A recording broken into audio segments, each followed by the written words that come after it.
It's one of those reviews. We are taking a look at Transformers Armada Sideswipe, another Armada toy. Now let's just say this one really does exceed all expectations. In fact, it doesn't just exceed them, it pretty much annihilates them. Yeah, let's start off in vehicle mode, like always. Which, this time I can actually tell you what he turns into. Yeah, he turns into a 1990s Nissan Skyline R33.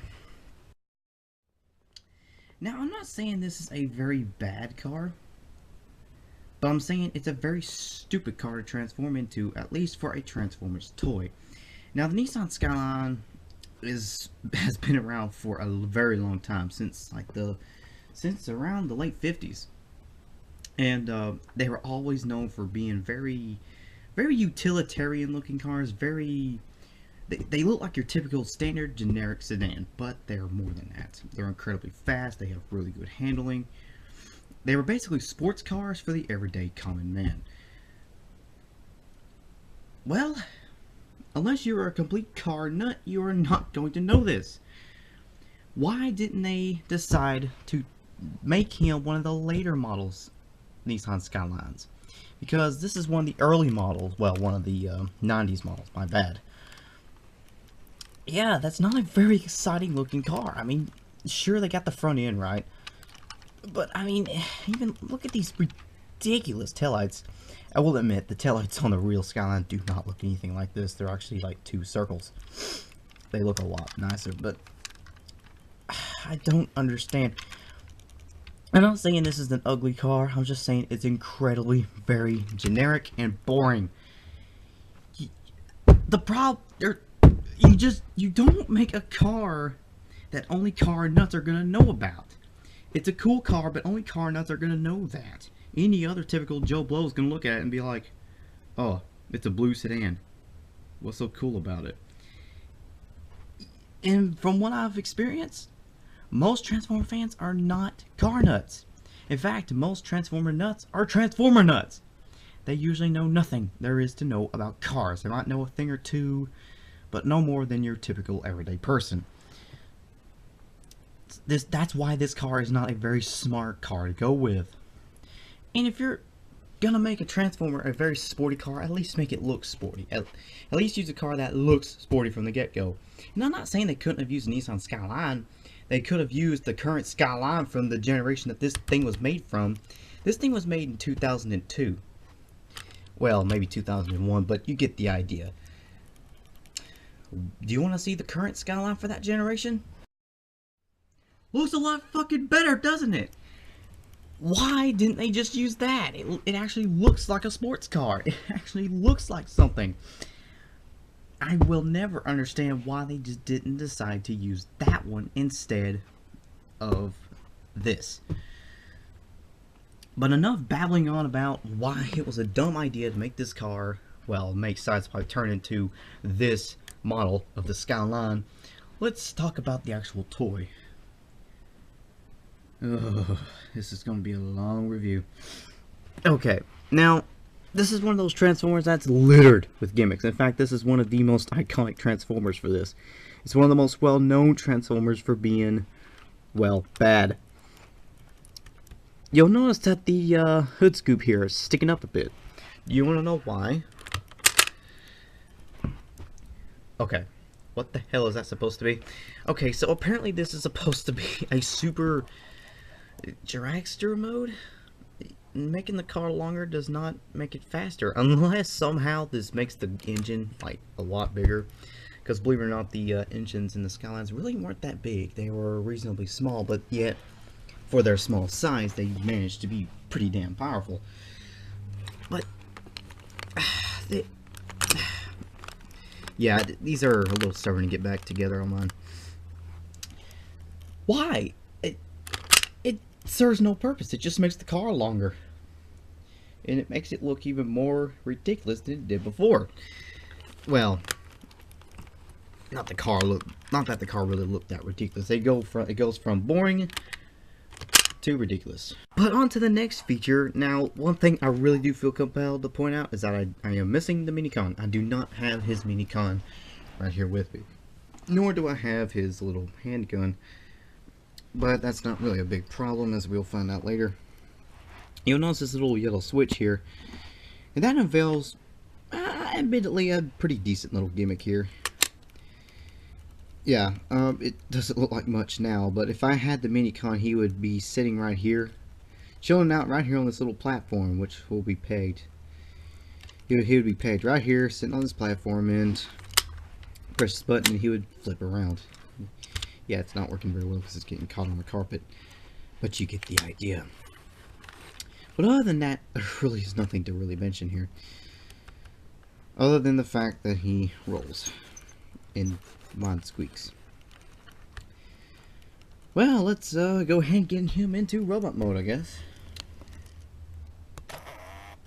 Yeah, that's his robot mode.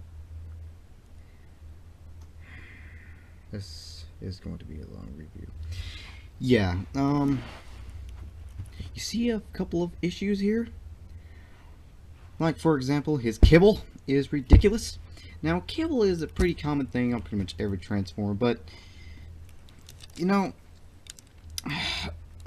you can tell they weren't even trying. The whole front, the whole cabin, practically, of the car, the whole front driver's side of the car is hanging off his legs. You could clearly see the windshield and everything just dangling off his legs. There's no way to hide those. And they're just sitting there. Just sitting there. And let me tell you, they really get in the way of his articulation. Well, what little articulation he does have. As for that articulation, he can move his arms up. Can't really bend his arms out because there's these things in the way. He can bend at the elbow, but they don't like to stay. I forgot to unfold his feet, I just now noticed. I'm always forgetting to do that. His legs go forward, back, but they could go out from the body and they could go forward and back, but that's pretty much pointless because he doesn't even have a knee, unless you count this as a knee. It's very dumb. And yeah, he looks pretty stupid. Even standing at attention, he does look rather ridiculous. I mean, other than the whole kibble and everything, he's got these straight, gangly legs and these ridiculously oversized forearms. Practically the whole front end of the car makes up his fists. And speaking of, let's go ahead and take a look at some of his other features in this mode, shall we? You'll notice these little yellow tabs here. When you push them, he has like a power punch. I personally have always found these kind of gimmicks very, very dumb. But that's somewhat standard, I suppose. I still find it incredibly monotonous that they had to have that. And the fact that it actually still works in vehicle mode, it's really stupid. In fact, it was a gimmick intended for vehicle mode, but for some weird reason, I don't even know. I think Hasbro has a problem with priorities. But another gimmick that he has, I am not looking forward to this. Okay, you will notice a tab right here on his back. That is a Minicon port. Obviously, I'm pretty sure we all know what that is. Now, like I said, I don't have his original Minicon, so we'll just use someone else's for now. I'll just grab smoke screens. Okay, you want to see his official Minicon gimmick? Plug that sucker in there, and watch it go. Yeah, that's it. All it does is lift his arm up. For some weird reason, it's very difficult for me to do. Yeah, that's all it does is lift up his right arm. It's like the problem about this guy is like he's so hindered, so sacrificed, all because of his gimmicks. And none of them are really all that cool. I mean, the only real good one is the one that involves the Minicon. I can't even use that one because I don't have the damn.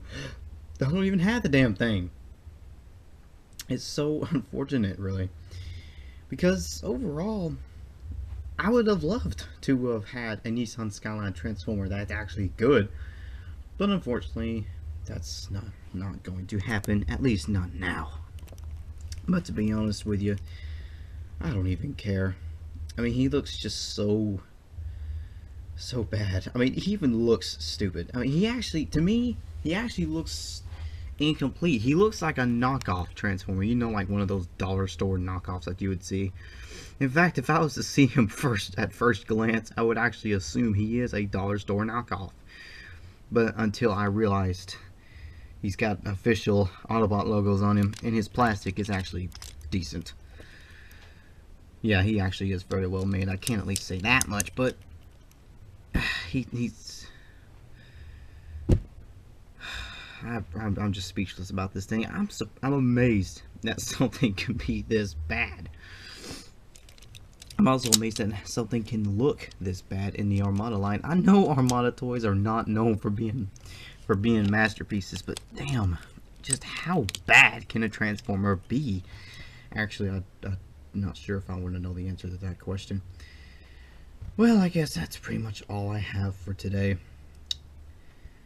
Oh boy, I still got more to do, don't I?